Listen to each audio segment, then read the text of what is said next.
আকাশটা একদম কালো হয়ে আছে। এখনই মনে হয় ধুমধাম বৃষ্টি নামবে। আরে বোকা, বৃষ্টিতে ভয়ের কি আছে? বৃষ্টি তো আল্লাহর রহমত। ঠিক বলেছো ফাতেমা। বৃষ্টি না হলে গাছপালা বাঁচবে কি করে? আমাদের পানি কে দেবে? কিন্তু মা, বৃষ্টি হলে তো আমি পার্কে খেলতে যেতে পারি না, আর বাজ পড়ার শব্দে আমার কান ব্যথা করে।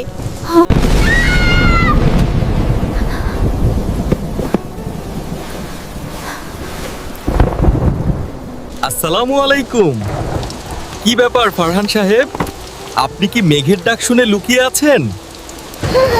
শোনো ফারহান, বৃষ্টি হলে আল্লাহর কাছে একটা স্পেশাল দোয়া পড়তে হয়, যেন এই বৃষ্টি আমাদের কোনো ক্ষতি না করে।